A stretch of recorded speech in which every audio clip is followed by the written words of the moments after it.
Mr. Oblizalo, welcome. Thank you. Chairman Wicker, Ranking Member Cantwell, and members of the committee, thank you for the chance to testify on the importance of rural broadband mapping. I am Mike Oblizalo, Vice President and General Manager of Hood Canal Communications. I am third-generation employee of Hood Canal, a community-based, family-owned business. In 33 years with the company, I have worked in all different aspects at the company. I've overseen all aspects of our grant projects, including budgets, the engineering, and the deployment of these networks. Hood Canal Telephone Company, now known as Hood Canal Communications, was founded over 85 years ago as a traditional local exchange telephone company in Union, Washington. Union is located in Mason County, a sparsely populated rural area. Hood Canal has been owned and operated by the Bichelle family since 1956, when there were only 123 telephone companies in the exchange.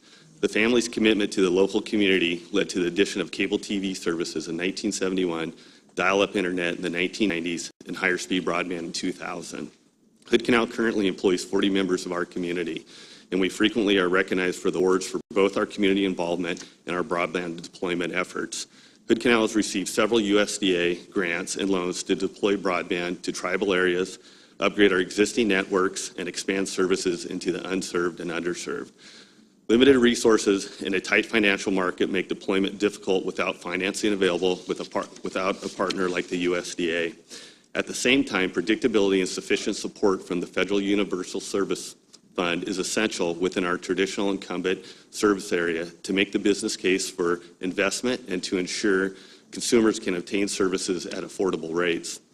Broadband mapping is significant for companies like Hood Canal that need to leverage public-private partnerships to deploy networks and to deliver services in very rural areas.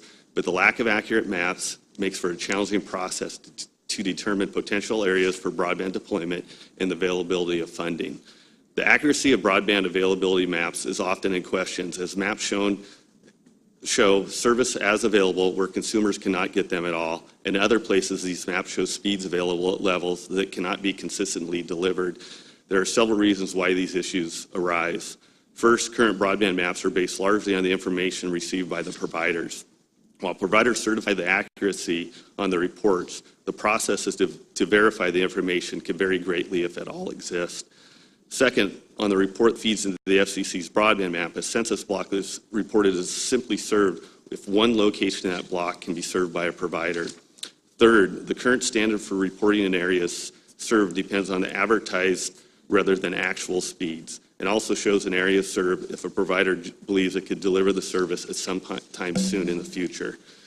Finally, the current map does not capture build-out in progress.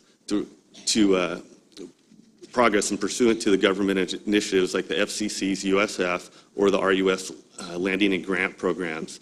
This means that there could be a potential for two governmental programs to in fact overbuild each other, allowing duplicate and competing networks to be built through two different federal programs. Accurate mapping data is critical to delivering and sustaining services in rural America, and bad mapping data risks leaving rural consumers stranded without broadband for years to come. False positive locations are locations shown as served when they are not. This can result in denial of financing or funding, which ultimately hurts the consumer left unserved. On the other hand, false negative locations are locations appearing as served when they are already served or in the process of networks being built to them. This can result in a waste of financing and funding resources on duplicate networks. There are many interesting ideas now being considered how to improve the maps and make them more granular. A more granular map can certainly help identify more accurately where broadband is available, but granularity alone is not enough.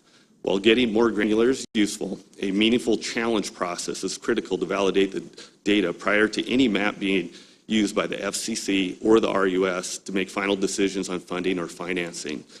Hood Canal continues to strive to provide great services to its customers in rural Mason County. Only a meaningful validation process that includes the ability to challenge data on a baseline map will ultimately provide for both the granularity and the reliability necessary to ensure these maps promote the goal of connecting every American and keeping every American connected. Thank you.